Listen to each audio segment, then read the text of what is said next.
This is the Marin County Board of Education, August 11th board meeting. Let's have a call to order and a roll call vote. Cindy Johansson. Here. Jill Sartori. Here. Lee Pan. Marilyn Nemser. Here. Nancy McCarthy. Present. Curtis Robinson. Present. All right, okay, we have a quorum, so let's continue to move on here and let's adopt the agenda. Is there a move for approval? Today's agenda. Approval. A second. Okay, all those in favor say aye. Aye. All those opposed? Abstain. Okay, we have one trustee abstention.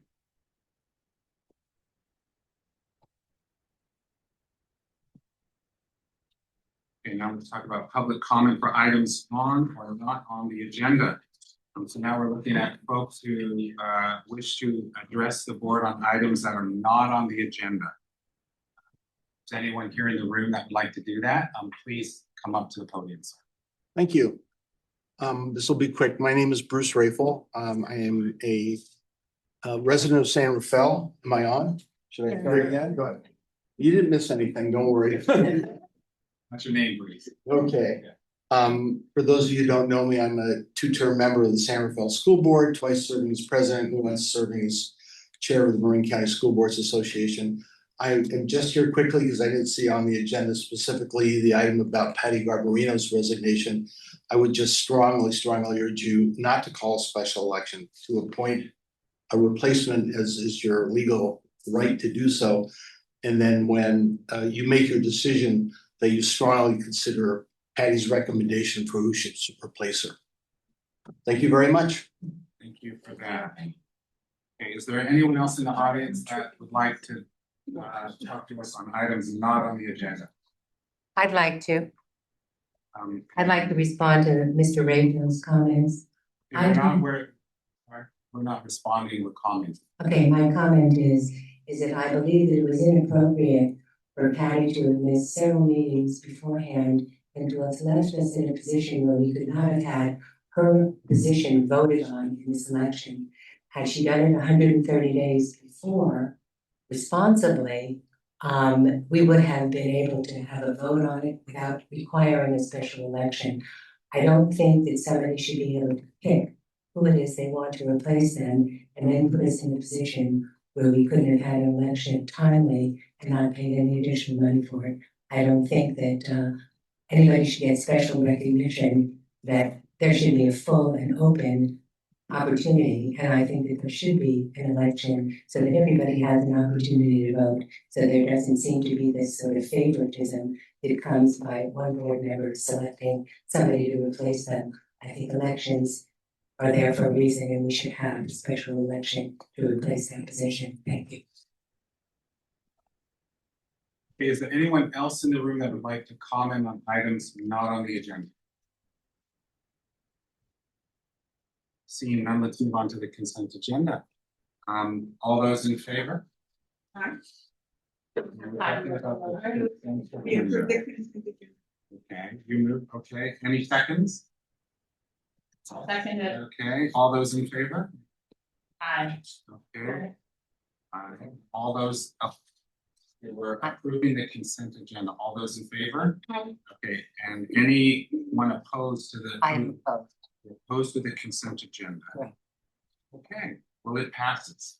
Now we're moving on to item number 4. That's the Marin County Superintendent of Schools reports. And we're going to start with our superintendent, John Carroll. Thanks very much. As you know, I think it's already been made obvious that Patty Garbarino has resigned from her role on the board. We will be discussing the process for filling that vacancy later in this meeting, so it is actually agendized. I want to acknowledge her nearly 20 years of service on the County Board of Education, including 5 terms as president. We will be doing a more formal acknowledgement at a later date. I want to point out something else that's obvious, and that's that there have been some changes in this room. I think very positive changes. My mic seems louder. Seem louder to you. That might just be the way it's adjusted, but I think it's a little bit clearer. Some major improvements in this room, including new flooring, improved technology, and this is part of a larger painting and flooring project throughout the MCBE Meeting, the office building that you can see we've been kind of putting up with all summer. So I want to thank our staff for their patience in getting through the summer with all the work that's going on. I think in the end, it'll be well worth it.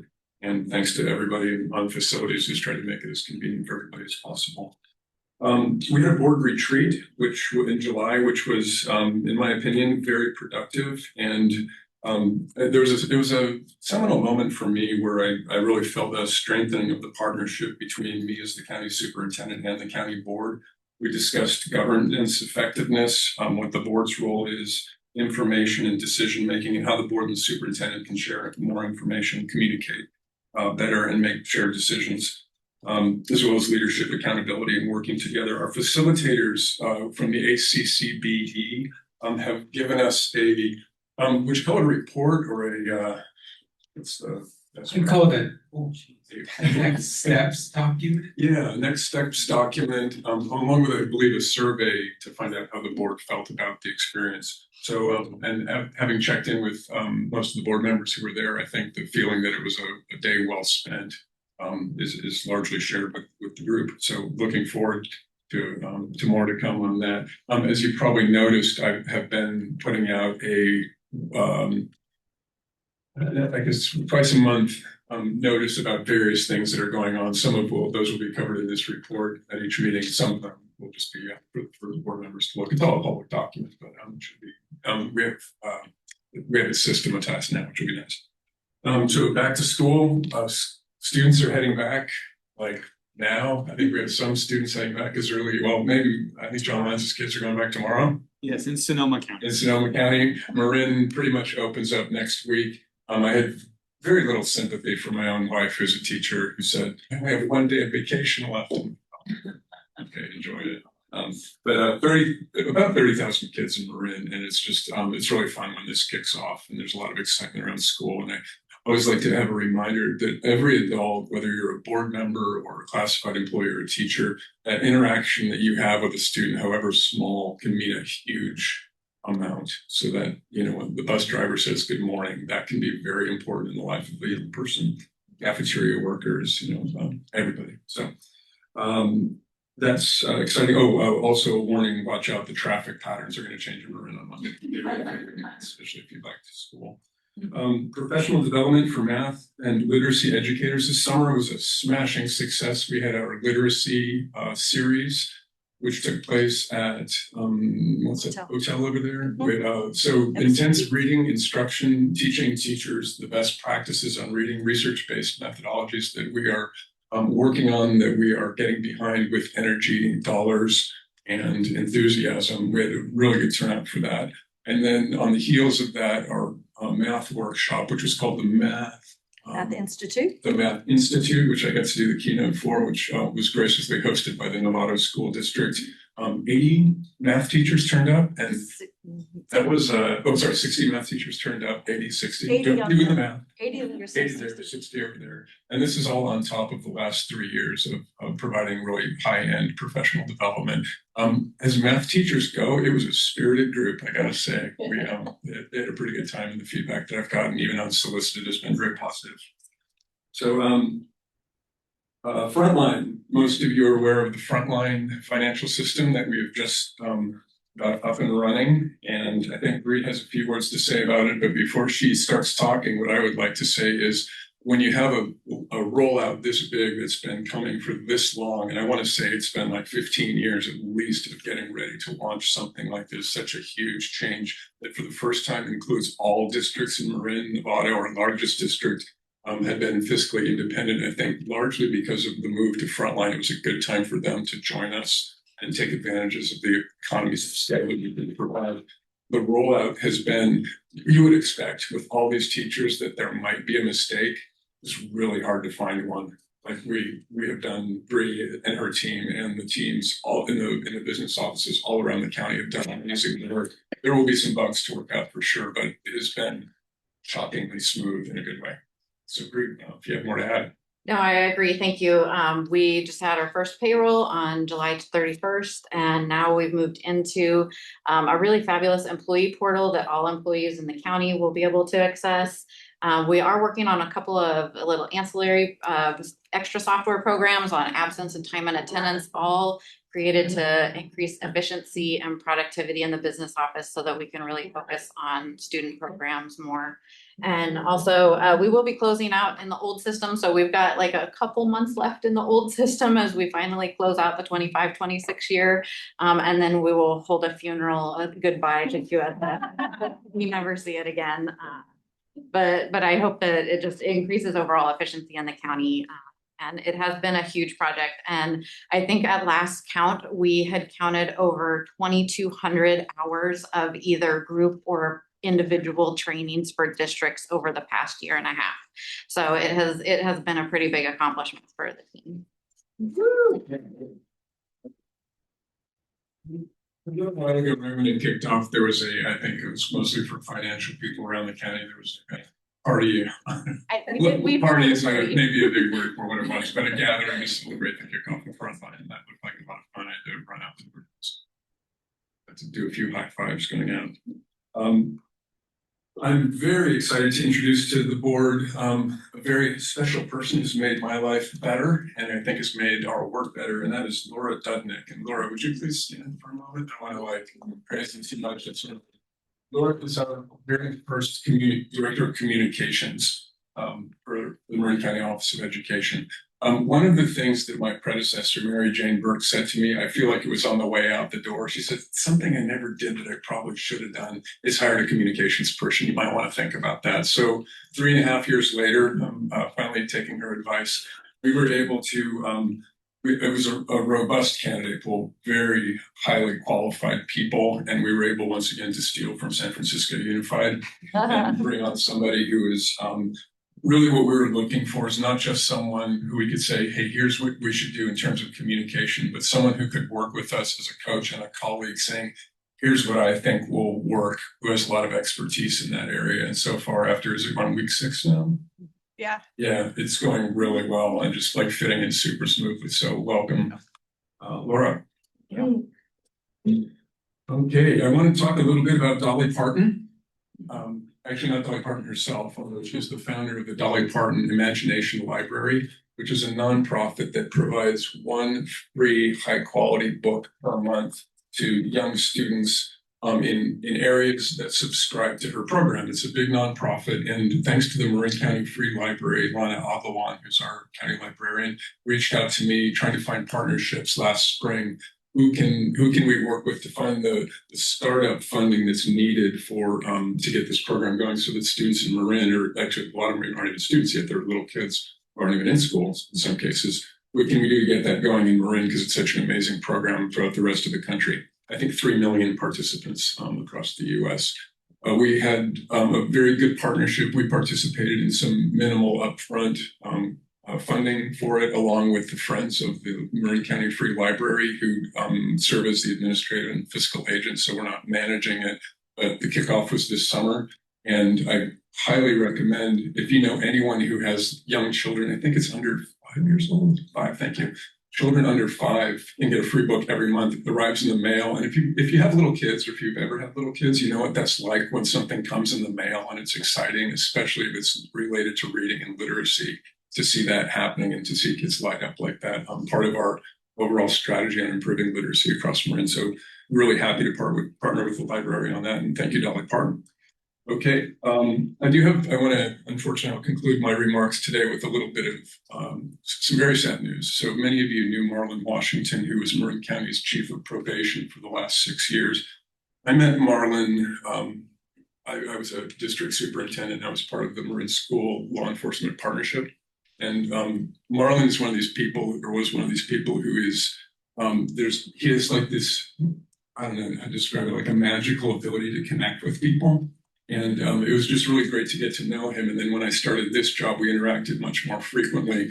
But as the chief of probation for Marin, his attitude was very much that of an educator. When kids get into trouble, he saw it really as a learning experience, and he was like that to his core. He supported so much of the work that we do. He's an amazing partner, especially partnering with us and even providing funding, I believe, for our Loma Alta school, our juvenile hall school. And just this very caring person. He was only 52 years old and passed very suddenly, unexpectedly. The outpouring of love and sharing of stories about Marlon at a few events has been really notable. And if you knew him, please accept my condolences. We're going to miss him a lot. The probation department is still strong. They have good leadership there, but they're going through a rough time, and it's good. We'll do our best to make sure that we're supportive of all the work that they continue to do for our kids. And that's all I have for my report. Okay, any board comments? Okay, Nancy, Actually, maybe a couple of questions. I think we're. Okay, well, with respect, well, I don't know what it is, but I just was wondering, how much does the Dolly Parton project cost? Because I know other communities that I'd like to talk to about it. And I have no clue what it takes to collect that much money, or how much money it is if it was just us, and if it was the library, maybe we can answer this offline if that's necessary, to put together something that will actually allow children all under age 5 to get books. Yeah, Do you have a clue? oh, for sure. And just really brief response. It covers every kid in Marin who qualifies, and I can give you the information you need for sure. Happens all over the country. The other question that I have, and this isn't something that you never really addressed, it's a comment that I saw based on something in the NRJ that apparently you authored, and I don't know if it's going to be covered here, or if it's going to be covered later. I don't think it's on the agenda. It's this mental health project, which is where you get money from insurance companies in order to cover, or whether it's Medi-Cal or private insurance companies to cover some of the special needs issues. Is that something that you're going to cover anywhere, either in this report or somewhere along the way, so that there could be more robust understanding of how that works?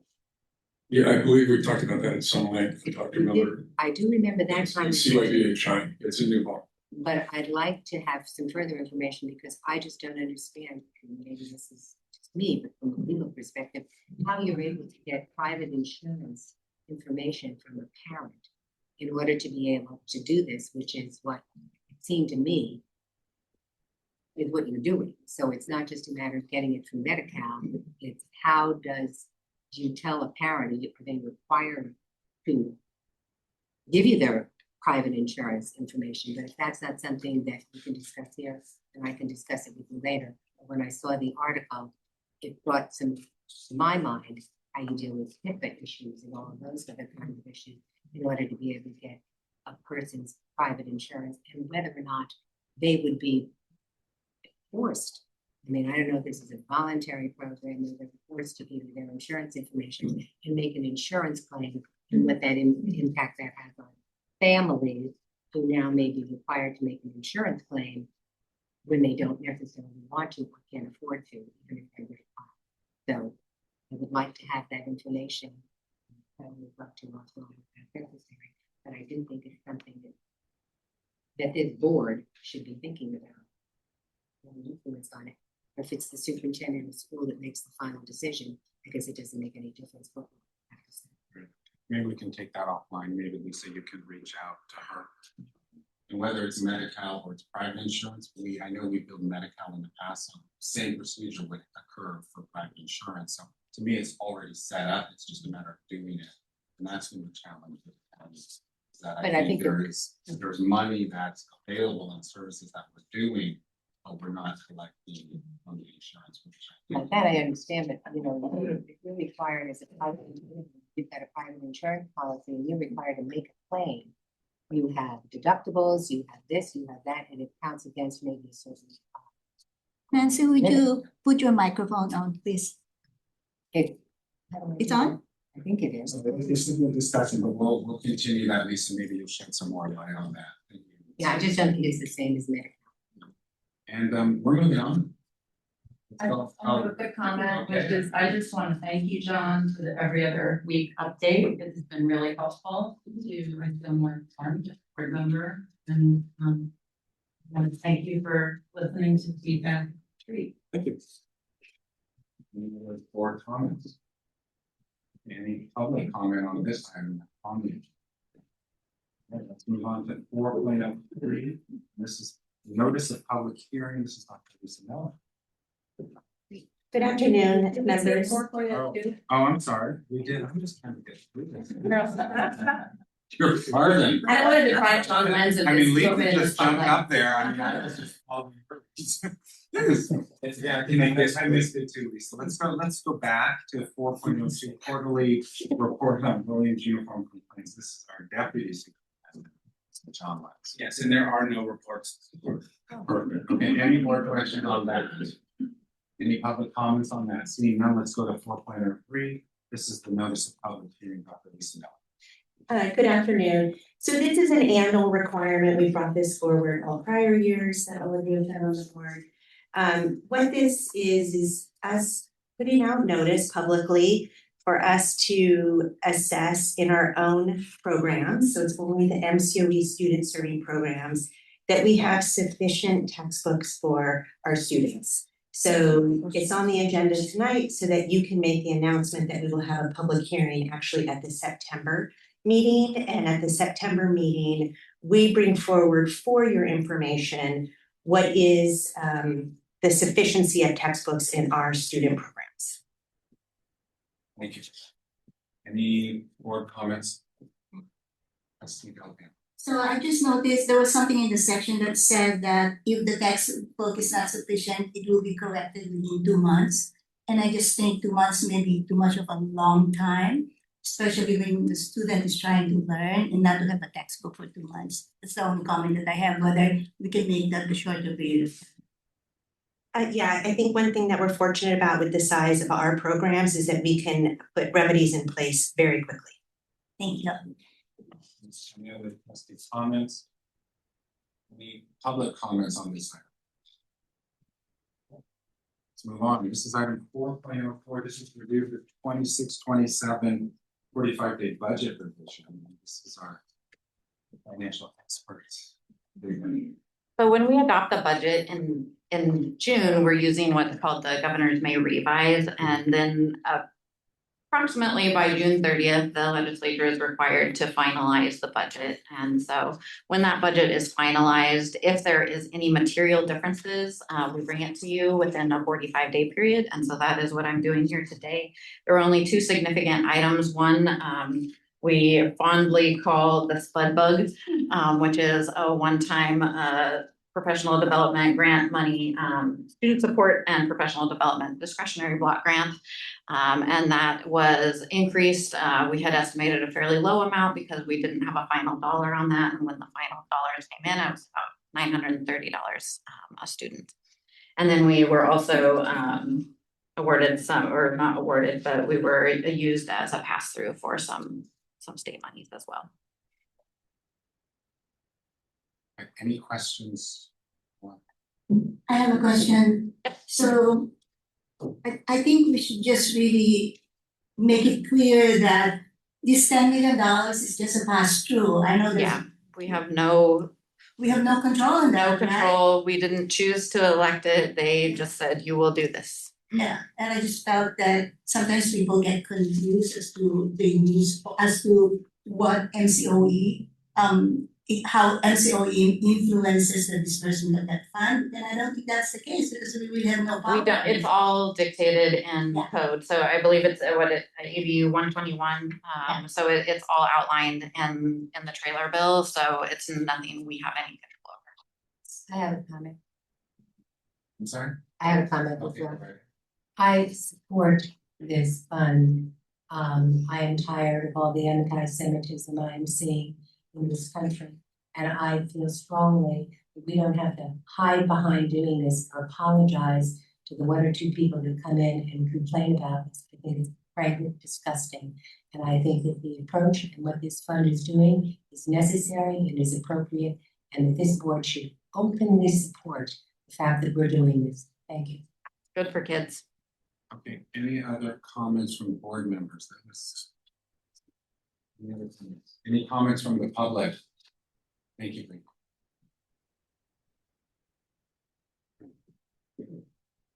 Now we're on 4.05.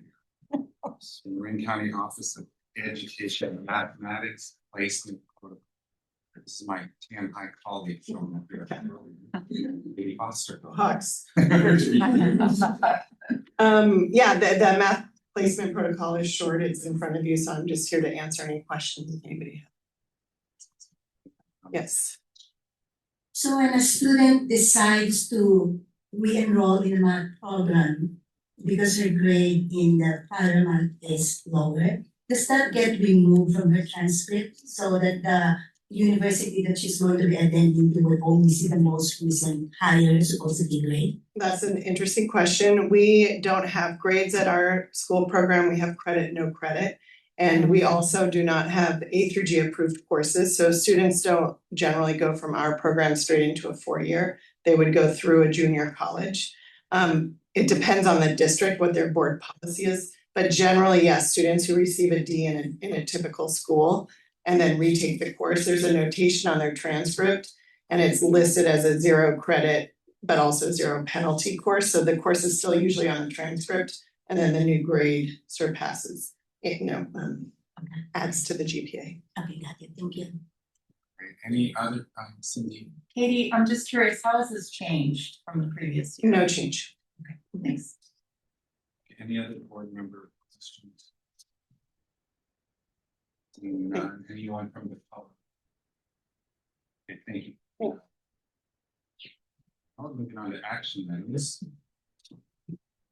So look at we have the agenda right there on the screen. I just realized. And so this is the agreement for architectural services for MCBE heating, ventilation, and air conditioning, the HVAC project. Thank you. Good afternoon, board members.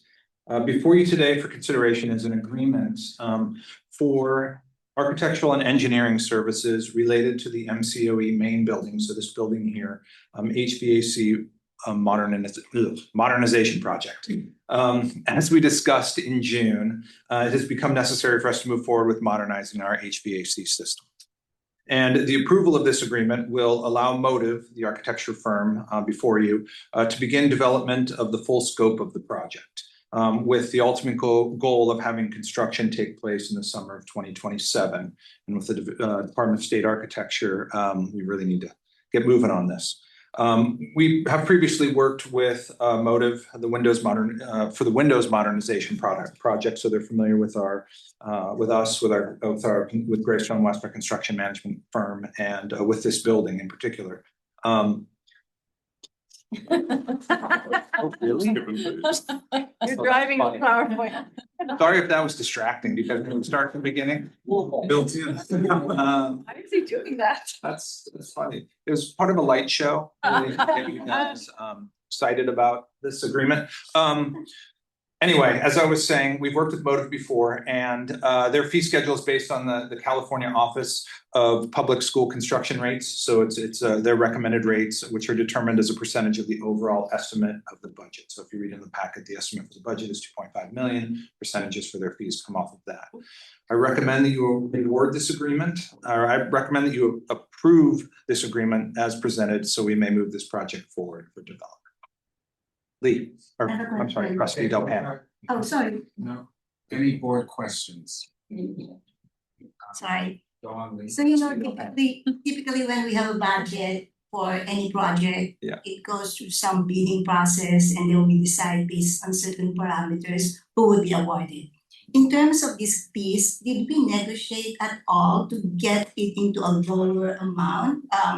Or is it just a standard rate that they're dictated to levy on projects like our project? So the OPSC sets these rates as a recommendation so that public schools can understand what a reasonable rate. We didn't try and negotiate below the OPSC recommended rates, but it would have been problematic if they were above that. Follow-up question to that is based on the fee schedule, if the actual cost of the project is higher than what was committed or budgeted for, will that fee also be? Yes, I think. Sorry, I didn't mean to cut you off, but the percentages are based on what the construction costs are. Yeah. Trustee McCarthy. What is it that you're going to do in the interim while you're waiting for this major work that's going to be done in 2027? So currently we've got things in place, fans and cooling systems in place to mitigate the heat. We do have parts of the building, for instance, this part of the building, are meeting rooms that do have working air conditioning and will continue to have working air conditioning. And so we do set up cooling stations as needed. Rarely do people take advantage of them, but we do have them available, workspaces where there is air conditioning. So those are some of the strategies. We're looking at other strategies as well as it happens, but we will need to, in 2/3 of the building, come up with cooling and then in the fall heating strategies. Okay, so you have to address heating strategies as well. Yes. And were these all in place before this debacle that occurred with the HVAC system? And from what I understood, it just completely fell apart. Am I wrong on that? So say more about where these in place. I thought that the reason that all of this had to be done, this is the $4 million project, right? Currently, it's a $2.5 million project that could expand to 4 if there's more electrical work that needs to be done. And so what my understanding is that there was something that occurred that caused you all to decide that this had to be done now. That now, was there something, am I incorrect on this? That caused this to be? I would frame it as a tipping point. I would say that over the last year plus, we've been dealing with failing times in which they've been breaking in parts of the building. And so we've had to come up with mitigation strategies at times when they do break. But we've gotten kind of the point where it's so much of the building has gotten needs new HVAC that we're moving forward with the whole project. So I wouldn't frame it as a surprise debacle as much as I would frame it as a tipping point where we had to make a decision to move a project forward. Thank you. Sure. Do you repair the hole in the roof or do you just repair the roof? Yeah, it's an analogy. After a few holes, you better just repair the roof. Yeah. Okay. Any other questions from the board members? I do have a question. Yes. I apologize. I just got confused because there was also in the packet something about the window replacement project. Is that separate from the HVAC project? So Because we've done that, right? yes, and so what that is Motive Architect used to be, I think it was CA plus SA architecture firm. It's the same architecture firm. And when we did the modernization project, they presented us with a packet that showed their qualifications and why they would be a qualified partner in this architecture firm for us to work with. And so we just included that in so that you could refer back to those qualifications as well Okay, gotcha. for this Yeah. project. Sure, yeah. Thanks. I move approval. Well, do we have any other board member questions? Okay, and do we have any public comment? And now do we have a motion on the table? I move approval. Is there a second? I second. And it looks like we just need a standard vote. So all those in favor? Aye. All those opposed? Great, it passes unanimously. Wonderful, thank you, trustees. Let's move on to 5.02, board policy 9223. This is an interesting one, filling vacancy. This is Jonathan Lenz, our deputy superintendent. Hello, board members. Gonna walk you through the board policy and the procedures for filling a vacancy on the board. As you know, member Garbarino did resign, and so this board now is required to make a decision regarding that vacancy.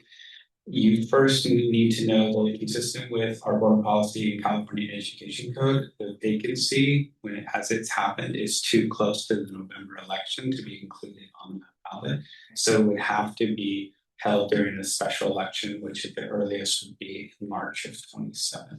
So what this board needs to make a decision about, preferably today, is if you're going to be ordering a special election to fill that vacancy or making a provisional appointment.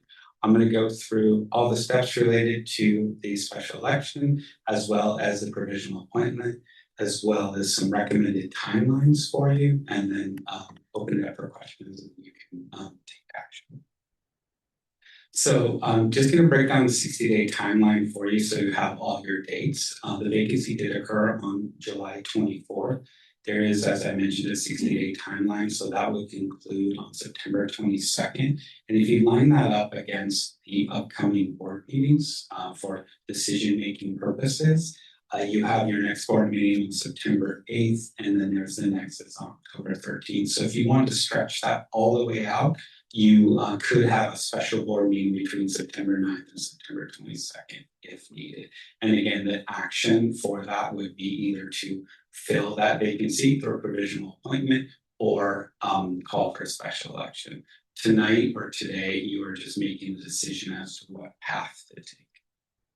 So breaking down the special election, the timeline for that, it's, as I mentioned earlier, it's too close to the November election, so it would have to happen on March 2nd. I think it's important to note that if you make that decision today or September 22nd, it's still going to be pushed to March, so there's no timeline associated with that. And then the election would be conducted as any other general election. What you should note is this board would be paying for the cost of that. Right now, there is nothing else on the special election agenda for March. So if this was the only matter, it would likely be over $100,000 of cost to fund that election. So it's just something to take into consideration.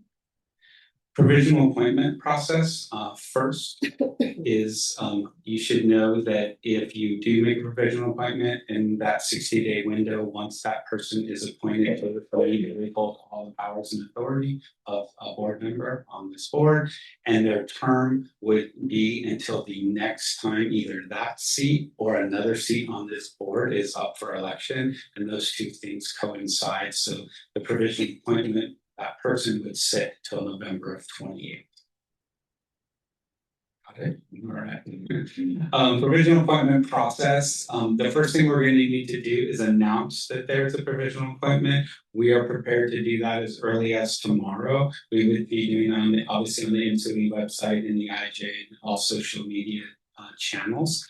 And then we would have to establish a deadline. I put an example here as September 2nd that aligns with the September 8th meeting. That gives you about 3 weeks to have that provisional appointment application open. We also would need to conduct or develop interviews, questions for that process, and then schedule the interviews that we believe could take place at the September 8th meeting. Remembering, for those of you who participate in this process, either indirectly or directly, that happens here. The interviews happen in open session and the board deliberates in open session. And then the board would vote after the interviews are completed, and candidate must receive 4 or more votes to be appointed. And then once they take office, if you will, we do announce that, and then there is a 30-day challenge window where if someone feels like that was an inappropriate appointment, if they can get 1.5% of the registered voters in area 2 to agree with that, then they can do the challenge and call for a special election, and they have 30 days to do that. Interested parties, the qualifications. Obviously 18 years of age or older, citizen of California. I think most importantly for this discussion is they have to reside in member area 2, which is in the San Rafael, city of San Rafael. And then some key elements. I've already talked about the notice of vacancy. That's huge. We would have the application ready to go as early as tomorrow. And then the interview questions, we would develop that in collaboration with the president. Previously, we have done surveys with the board where you kind of weight some potential questions and give feedback. We finalized that with the president, and those will be available to you at the meeting and then asked of the candidates. And so, as I mentioned, to start this, you have 2 choices here. You have to either fill the vacancy through provisional appointment or call for a special election. But I don't think you want to look at this as a choice of one or the other. I think it could be a linear process. And so what I'm recommending to the board is that you actually do both, because you have to make a decision by September 22nd.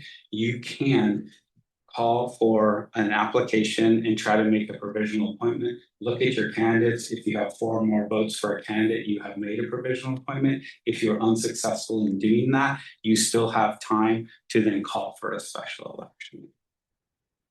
I've Questions till at the end.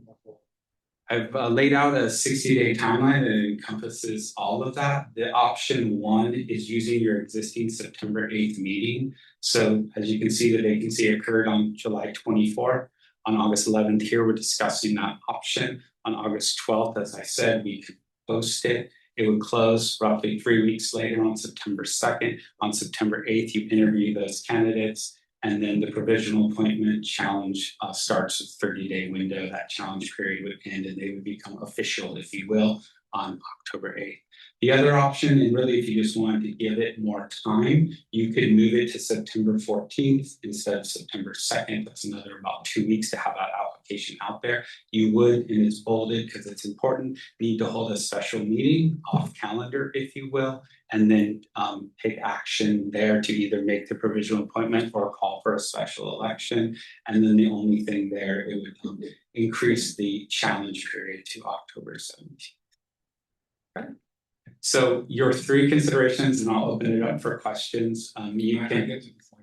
Oh, I was just saying, I was just opening it. I wasn't pointing, just opening. So you can take action to initiate the provisional appointment and look to see if you still leave yourself time to call for a special election if necessary, aligning that with the September 8th meeting. Or the other action you could take is that same thing, which is giving it more time for September 17th, going off calendar, if you will. And the last would be to call for a special election immediately, i.e. take action today. My recommendation to the board is to take consideration number one, align it with a existing board meeting. I think that 3 weeks is ample time to get a candidate pool and then evaluate those candidates in the existing board meeting on September 8th. And now I will open it up for questions. Okay, thanks, Becky. I do have the first question. I'm just not clear on if we don't find somebody through a provisional appointment up until September 8th, or can we still look for that provisional appointment after that date? Or, I mean, I don't think. I mean, can we still do that then? I mean, I would look to council, but I think the problem you have is that you wouldn't have that much time between September 8th and 22nd to be able to have an adequate time to get applications out there, to be able to recruit accordingly, and then hold a meeting to make a decision. So I think that's where I think you can. Do you agree or disagree? I agree that it would be sorry, that's very loud. I agree it'd be a very compressed timeline in order to actually advertise for the position. Yeah, I don't think there's anything legally that would stop you from doing it, but it's just procedurally be very challenging. Thank you. Nancy, you have a question? I have a couple of questions. When was the first time that somebody would have resigned in order to allow for the vote to have taken place now? So Patty had resigned 2 months earlier. What is the date for the resignation that would allow you to have not enough time frame to allow it to be part of this? I mean, I think it's on my first slide there. I think it's less than 100. Whoops, I went too far. Not within 6 months and 130 days before a regularly scheduled MCBE election. So 130 days. If there had been a resignation, 140 days beforehand. Correct. And do you know how many days that was when Patty was not appearing in the meetings? I don't. I just know it didn't fall within it. The next question I have is, what is 1.5%, the amount of 1.5% of the registered voters are challenged in the district or area? I don't know the number on that. We have to call the elections office to get the number. I could get that for you if you. Thank you, I appreciate that. How many days do you have to get that 1.5% of the registered voters to challenge any provisional appointment? It's a 30-day window. Okay, we're looking for other questions. We have Jill. I don't really have a question. I'm going to announce my support for option 2. I think 3 weeks is a little tight, especially during the summer when people are out of town on vacation. So I would prefer option 2 and hold a special meeting for it. I agree with that, if there's going to be a procedure. Okay, we're taking questions. We're not commenting on other trustees' statements. Marilyn, please. I have 2 questions, please. One is, say that we advertise it and get back the 8 applications. And all those people technically qualify, they're the right age and they live in the right place. Is there any screening that happens ahead of time, or all 8 would be interviewed? All 8 So would be staff interviewed. doesn't know what's in it. Okay. Yeah. And then the other question is, I forgot, so I'll just think about it for just a second and. Always available offline. Question. Okay, I have a comment. okay, hold on, we're gonna get people who haven't asked a question yet, that would be trustee Johansson. When you did this in February 2025, what was the time frame that you had? It was about 3 weeks. It was very similar. It was right out of board meeting, we made a decision to do it the next board meeting, so roughly 3 weeks. Okay, and I have another question. Since we're circling back, you have another question on this item, go ahead. If we decide on a special election, that will be 6 board meetings that we won't have 7 people. Do we get hurt by missing 1 board member in these board meetings? We've had that happen all the time. Is that a question for who? That's my question, yes. John? What's the question? Are you perfect? Did I hear that correctly? So I was just doing the math, and it looks like if we opt for a March election, we will have 6 board meetings where there are only 6 board members. So my question is, does it hurt to have meetings with just 6 board members? And I know we've had that before, because some people just supposedly cannot make a meeting. Yeah, I mean, I think it's less than ideal. Everything's built around 7 board members, so 1 less than that is less than ideal. Okay, now we're coming back to you. What if we only get 1 applicant? Then you would interview that applicant and you would call for a vote. Right, okay, now we're going around in Maryland. Thank you. Remember.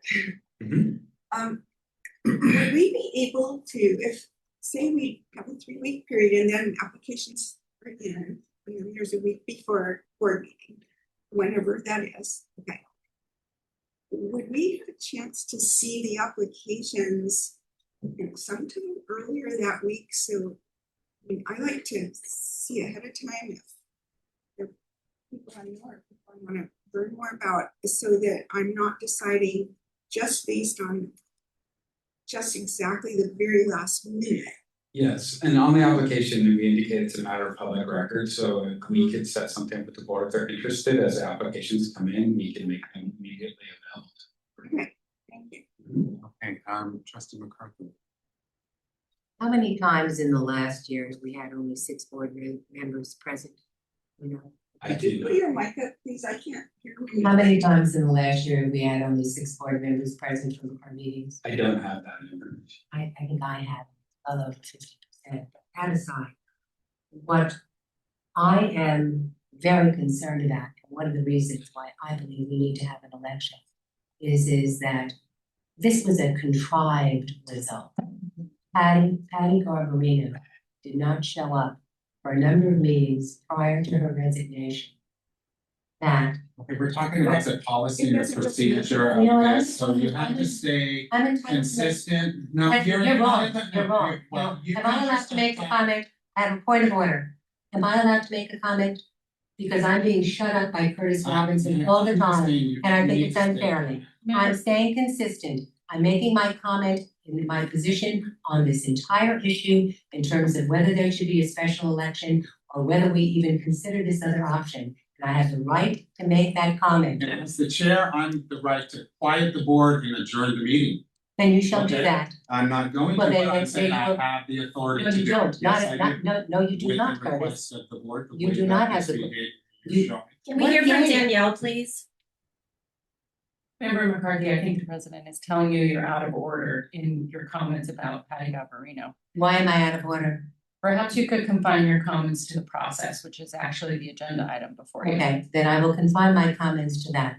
I believe that we are in this position now as a result of a resignation that occurred within this time frame, and one that could have occurred in a timely manner so that it would have been part of the November election. I believe that it is appropriate under those circumstances to not consider anything other than a vote. I'm also concerned that we now have a groundswell of people not only here, but elsewhere that I am aware of, where there is this petitioning for a particular candidate who was selected by the person who resigned. And I think that that is highly inappropriate. I've received calls from several political people about being questioned about this and being pressed for this. So when I see a situation that is like this one, and there's a candidate that has been selected to be presented here, and we all know it because we all got the letter, that it is highly inappropriate to allow somebody who has decided to leave to try to handpick their replacement as instead of a public election and getting other friends, etc., to come in and to campaign for them.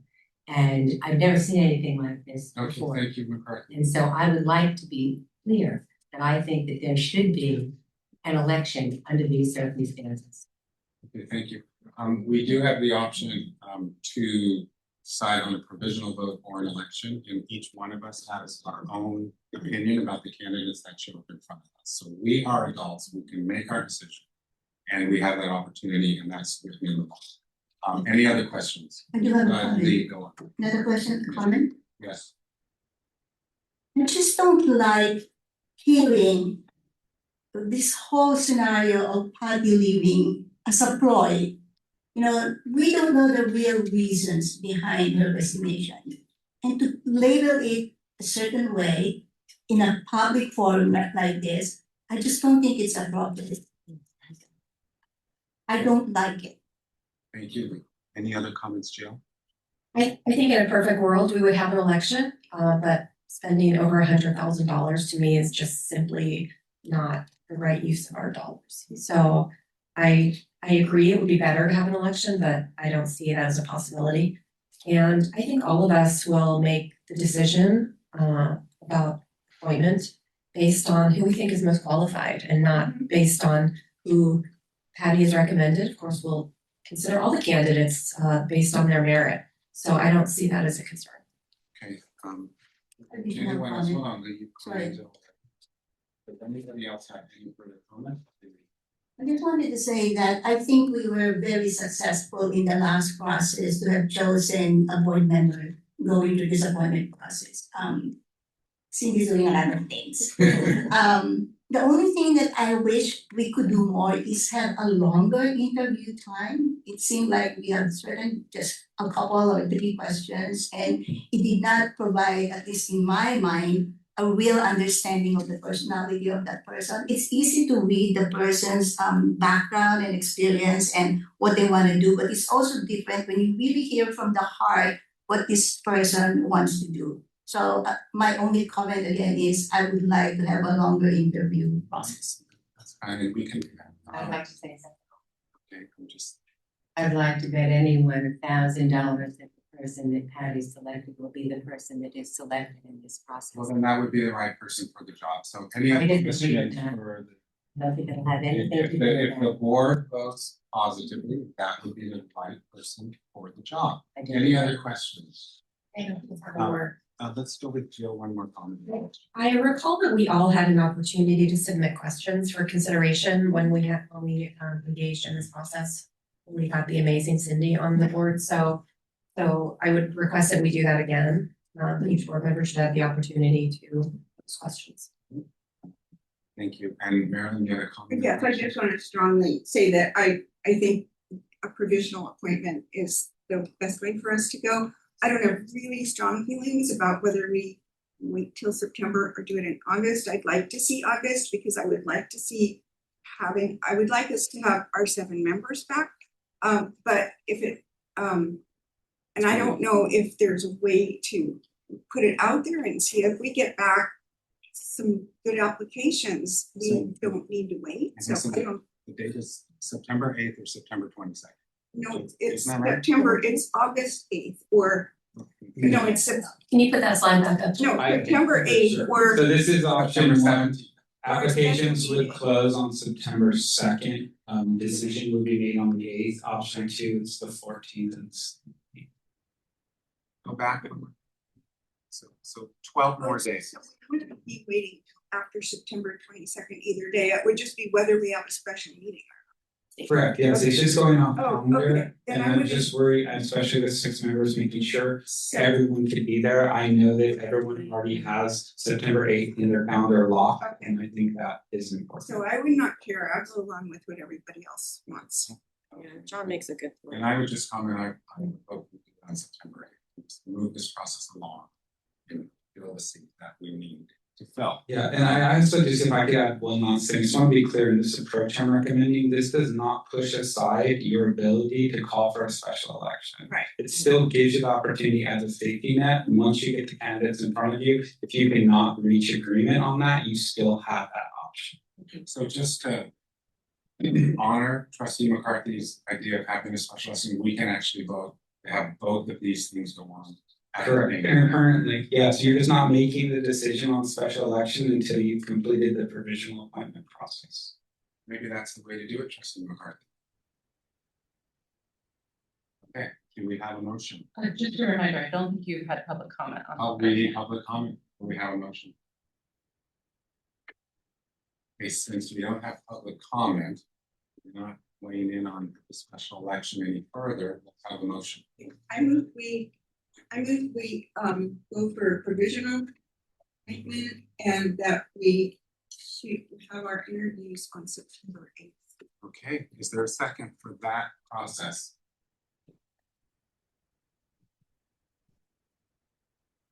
And the chair second. I second that motion. Okay, now we need a vote. Is this a roll call vote or just a general vote? Did somebody second it? I seconded. Oh. So this is for provisional on September 8th. I recommend a roll call. Yeah, me too. Thank you. Cindy Johansson, No. Jill Sartori. No. Leo Pan, Can I think about it, please? Can I be the last person that you call? I'm sorry. Marilyn Enzer, Yes. Nancy McCarthy. No. Curtis Robinson, Yes. Leo Pan. Yes. Yes, it is 1, 2, 3, 1, 2, 3. Who breaks the tie? You need to. No one does this, illustrates the thing you need to say, how you need it. Breaks it. But I do, Great example of the motion. But I do think it's necessary, if you will allow me to say this, is to explain why everybody voted no, because this would preclude the option of having an election. Am I correct in that? Yeah. No, Okay, it's the date. it's the date. Special meeting. That's all. Okay.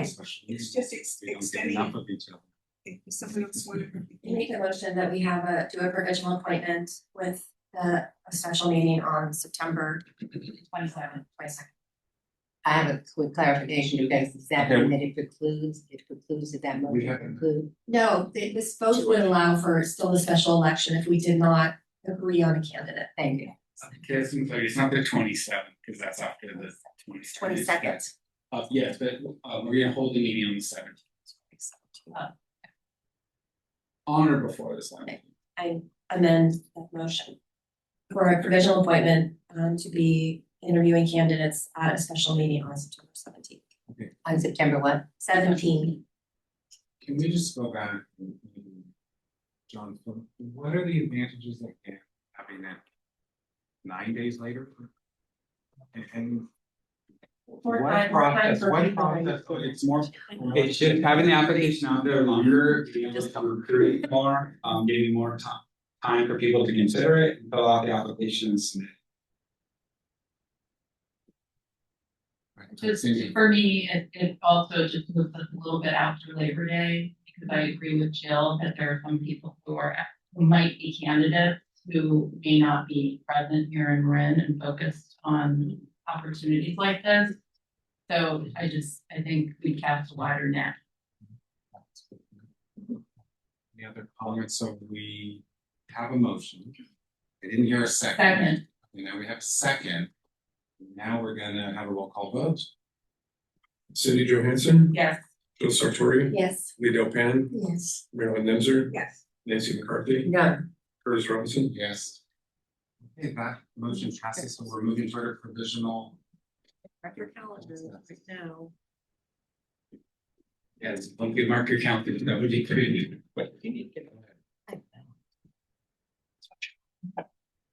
Now we have resolution 5.03 or resolution 1095. This is agenda item 5.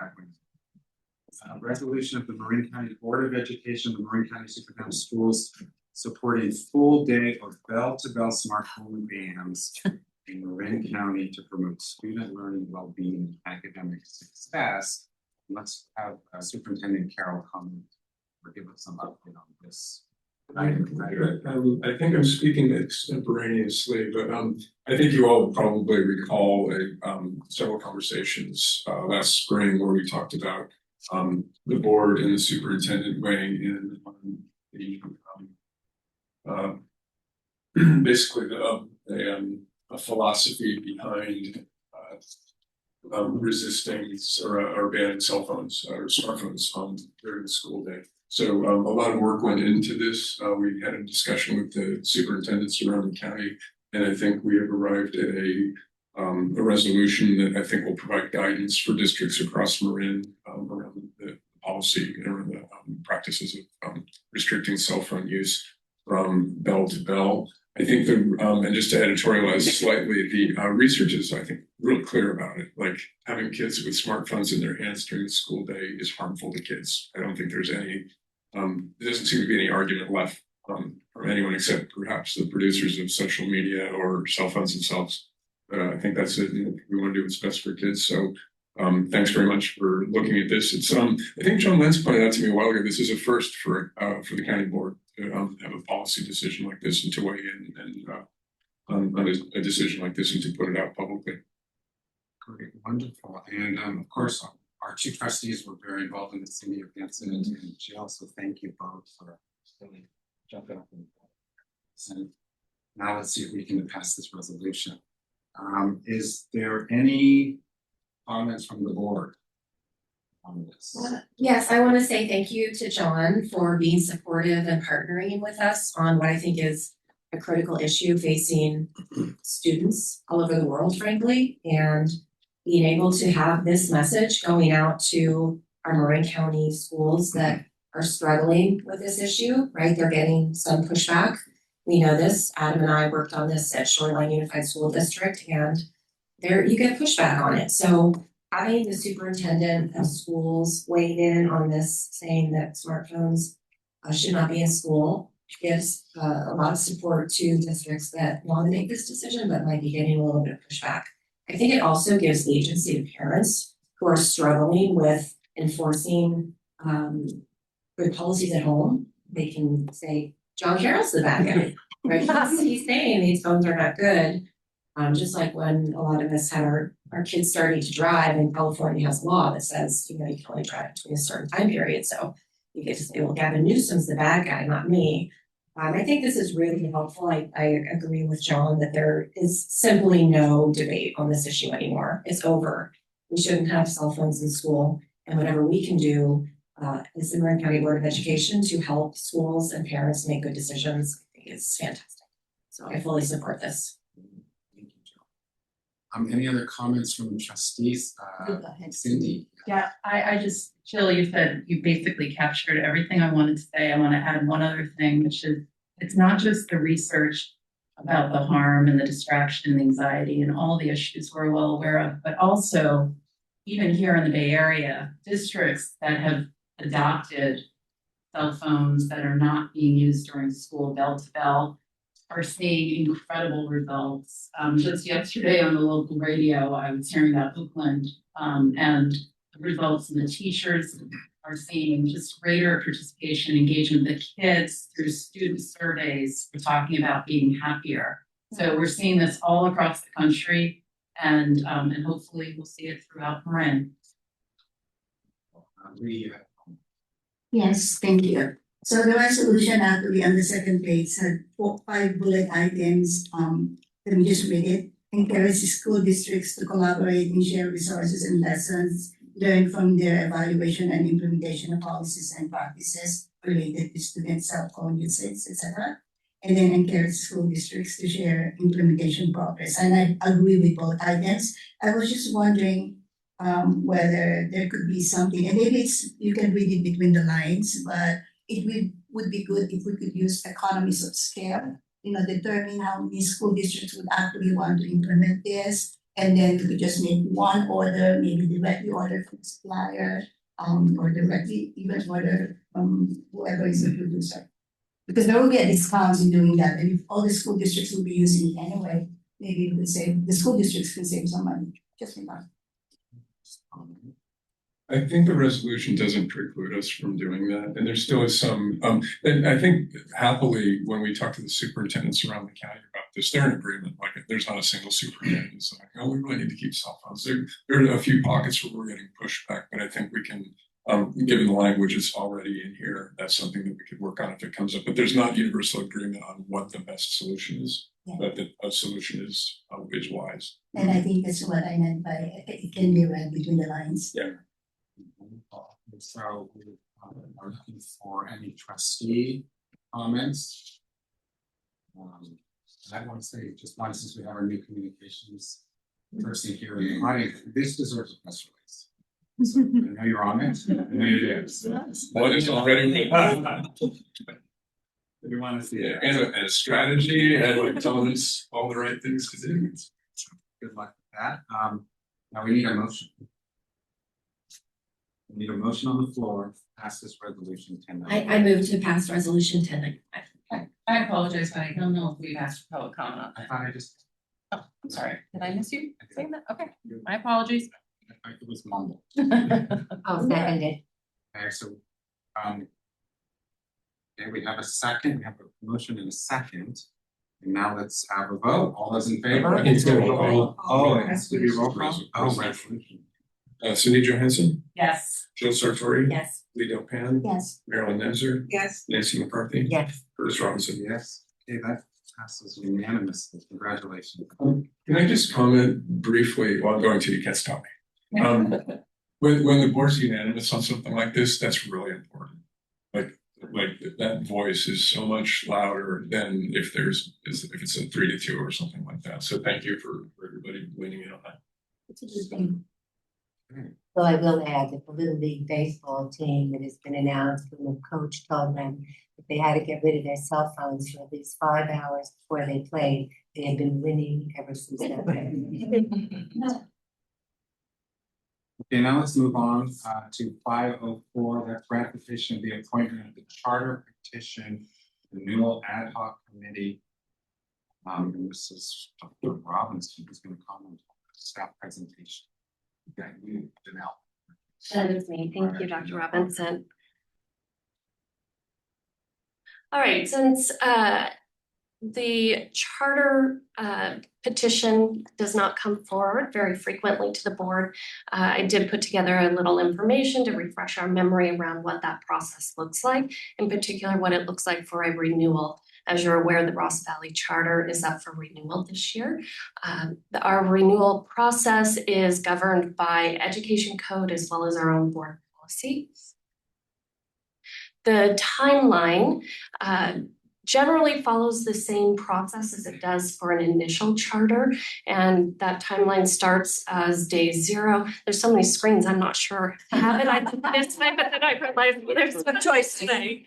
I know, to start flipping through now. I know.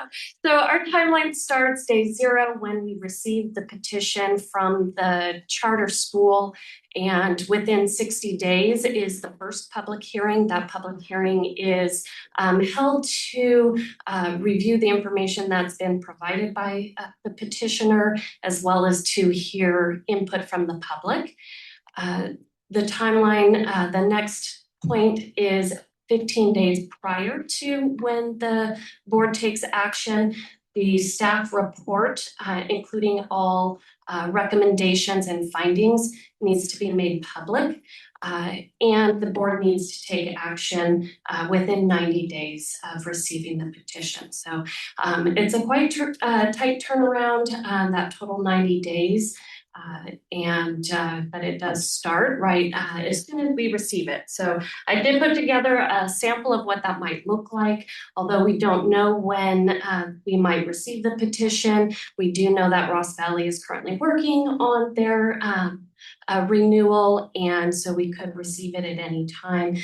September tends to be the timeline when those petitions come forward. So I put a little sample together, totally arbitrary, but if we were to receive it September 14th, we would be holding the first public hearing by November 13th.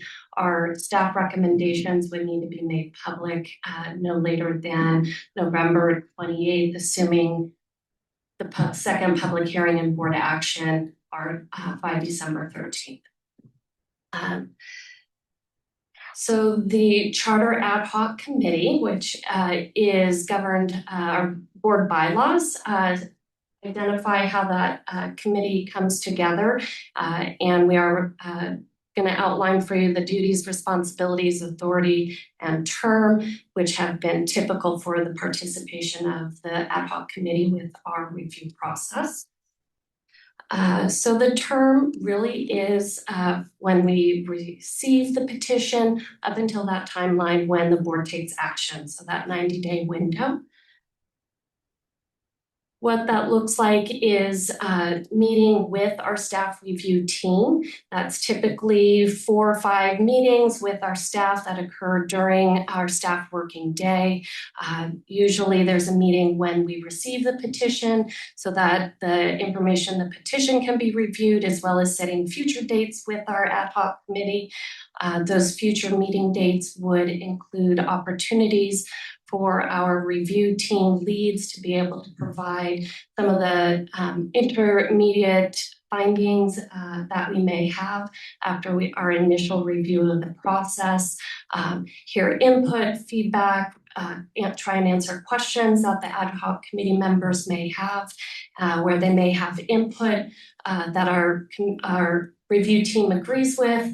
We would try to incorporate that information into our report as well. Those meetings, you can see the window of when they're happening really is within those first 60 days, since we need to have our recommendations finalized in public 15 days prior to the action. If there is a meeting that is held with the petitioner or the district, we would invite the ad hoc committee members to participate in those meetings as well. The other thing I would point out is our communications. Anytime we communicate with the petitioners, our ad hoc committee members are included on those communications so that they can see those communications throughout the process.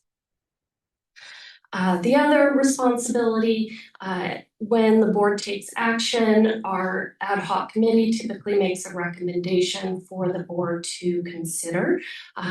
That would typically look like a recommendation to approve or deny the petition, or to endorse the recommendations of the staff through their report. So that's typically that conclusion of the responsibility of the ad hoc committee or members. So to highlight a little bit about the process, this one looks much better than that screen, I would say. The view on that one's a little wonky. So the review process for a petition review looks very similar to that of initial reviews. We do use the FCMAT matrix to guide the work of our review. This really is the gold standard, and those of you who may recall, this actually was developed by the MCOE at the time of the initial petition for the Ross Valley Charter. It was adopted by FCMAT and refined, and is now the gold standard across the state for use. So we continue to use it, as do almost all districts and county offices across the state.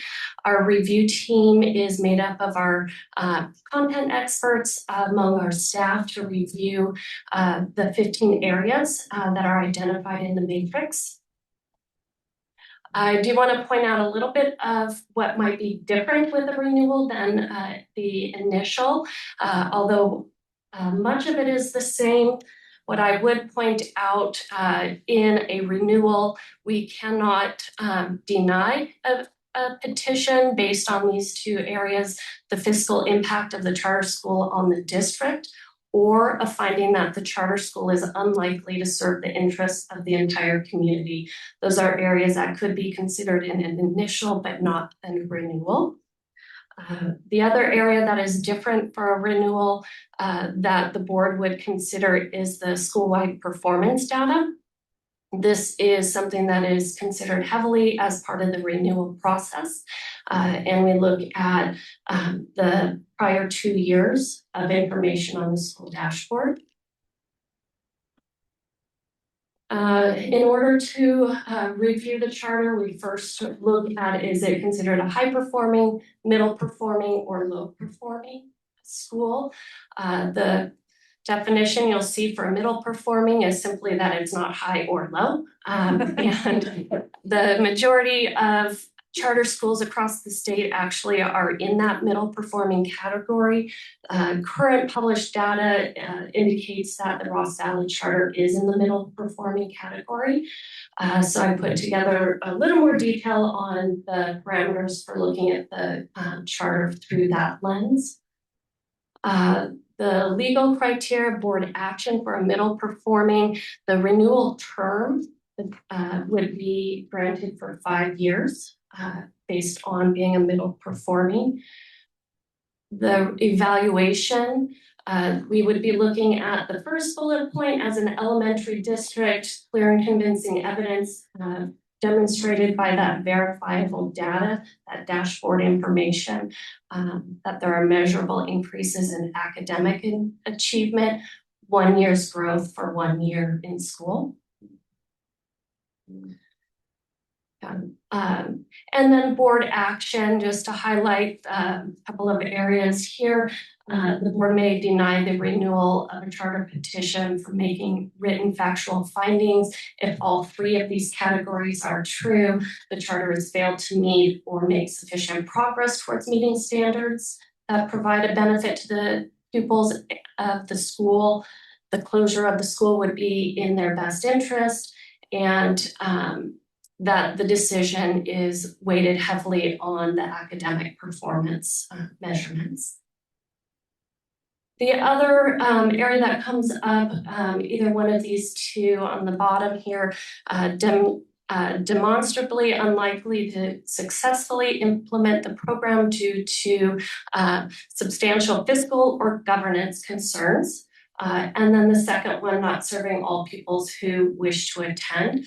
So if either one of those were to be a concern, it does require that we are providing 30 days notice with a reasonable opportunity for them to provide. I will call out that neither one of these situations have come up. Our office has not issued a 30-day notice for either one of these areas. Oh, I thought I had one more slide in here, which is appeal. So I'll tell you about that.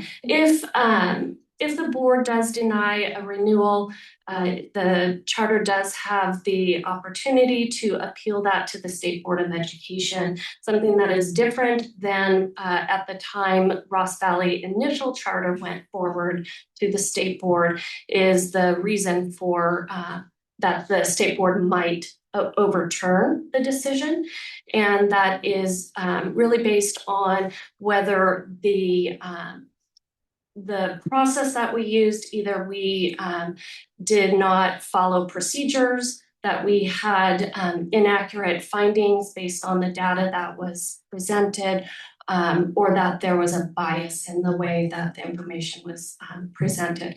And I can't remember the legal term for it. I bet Danielle might remember, but I won't put her on the spot.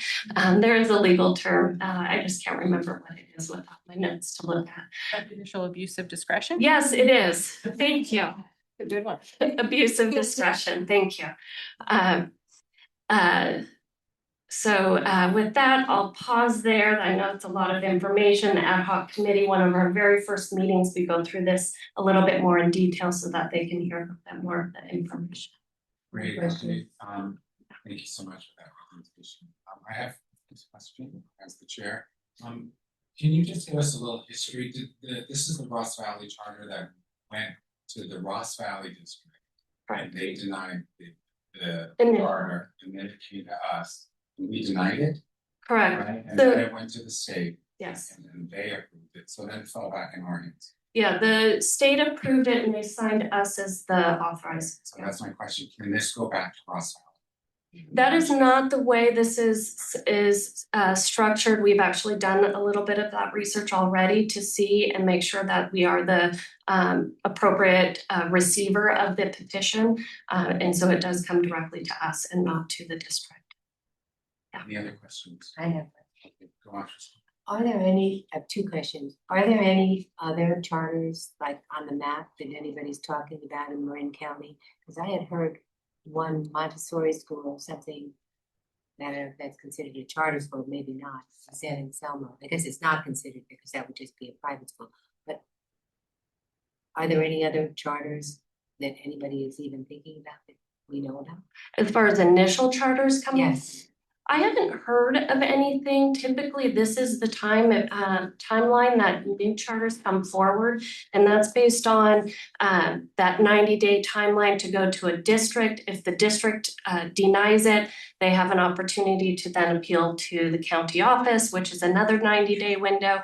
And they always want to be able to leave enough time to go to the state and make it to the state through that appeal process and still be able to open for the following school year if they if it's overturned. So that, as of today, that is still a possibility that somebody could come forward with another charter proposal? It could happen, yeah, and it could happen at any time. I just know from our experience and what I've reviewed in other places, this is the general timeline that we start hearing.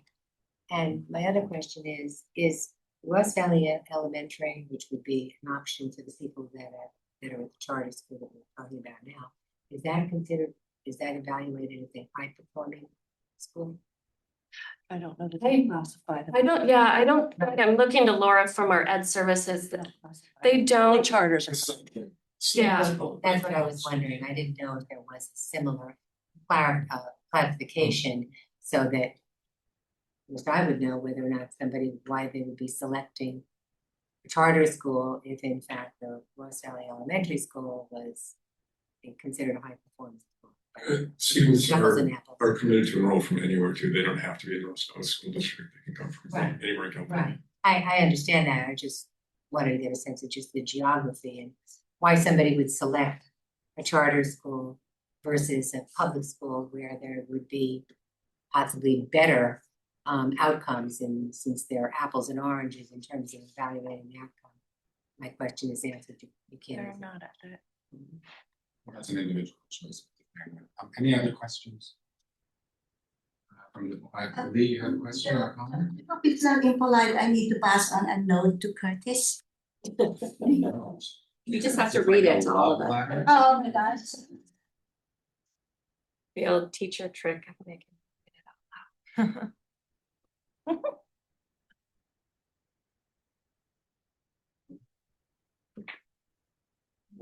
Thank you, guys. Okay, all right, thank you. Any more questions from the board? All right, any more questions from the public? Okay, I have a question, Janelle. If you don't mind going back to that slide that showed the high, middle, and low, there's an either or choice for low performing. So receive a red or orange rating school-wide and all state indicators on the California School Dashboard, or all academic performance measures, et cetera, et cetera. Who decides the either or? It would be. Sorry, I wish I'd asked you this a few days ago. Yeah, my understanding, and I would definitely, every time these kinds of questions come up, I always go back to what does it say in the actual code.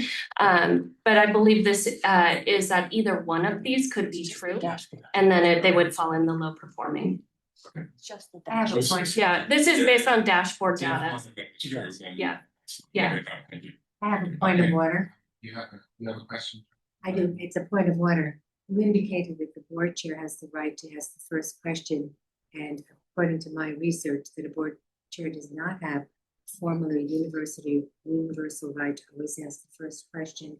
Standard parliamentary procedures, such as Robert's rules, does not grant the presiding officer priority to speak first or question the presenter simply by being virtuous chair. I'd like to know that from Danielle. Is that accurate? I can comment on that because you used the term always, and this is not always, I don't always do that, let's move on. I'm entitled to an answer. You can't just overrule people.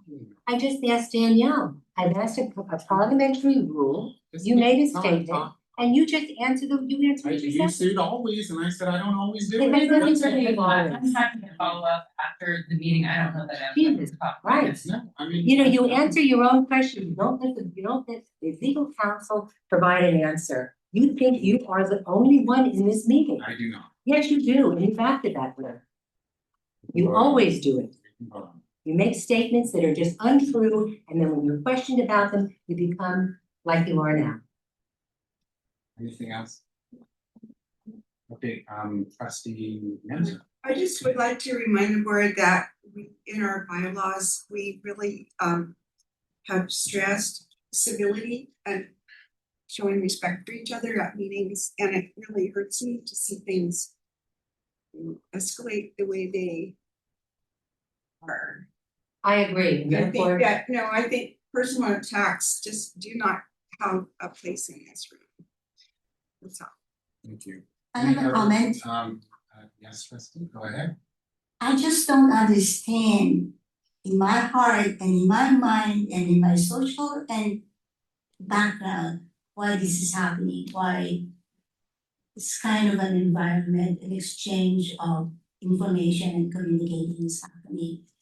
We meet once a month, an hour and a half. There's so many things that need to be discussed, and I hope certain things will not have to be brought in about this meeting. I think we can communicate with each other. It just seems to happen every single board meeting. I have a comment. My comment is as follows. I am cut off. I am told not to ask questions. I am then told when I raise my hand that somebody else, improper parliamentary procedure, has the right to ask the questions. I am told that the chair has the right to do virtually everything, which I know to not be the case. I have been on many, many boards. I have never, ever had a chair act like this in all of the time I've been on public boards. It is clear that it is not polite. He is not called for being impolite. And when I ask for a decision from legal counsel, I get a decision from him. That is not appropriate. And I'm going to continue to object to a failure of parliamentary procedure because that is rude and it actually really shuts up one member of the board, and that's me. May I have a comment, please? No, I want to make a comment. I'm just weighing the comments that have already been made. And realizing that the one person in the room that has talked the most during this entire meeting, and all of you have witnessed it, has been trustee. So to say that I have quieted her is just the opposite. I've actually let her talk more than many of the other questions. Let's go on, Lillian, let's hear your comment. I just think it's working both ways. I don't think it should be just directed to one person. You know, if you let us put names into this, if it's Curtis and Nancy, I think any comments that Nancy may have about Curtis may also be applicable to you in terms of being impolite, in terms of being any other things that was given as a description. And that's just my thought. Okay, let's try to move on. Yes? Any other comments? Because we have a agenda item on the board. This is the last agenda item I believe. And we're trying to discuss how to create this ad hoc committee for this chartered school. And we're forming the ad hoc committee, and as the president, I'm the one, I think this is correct, and able to nominate the members of the ad hoc committee. So I get to use my presidential powers to make the nomination. And I'm going to nominate myself and Cindy Johansson to be on the ad hoc committee. And I'm looking for a motion for approval. I move. Is there a second? I second. Okay, now let's have a vote. Do we need a We roll have a call? discussion on the item. We can have a discussion. if you agree with that. What I would like to know is, did Curtis Robinson vote against the was valid charter that then caused the appeal to the state court. Would you vote against it?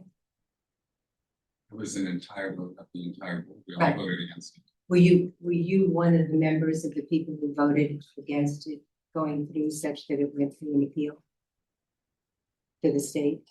Yes, the entire board voted to it. I just wanted to, Unanimous. I just wanted to know your vote. So therefore, okay.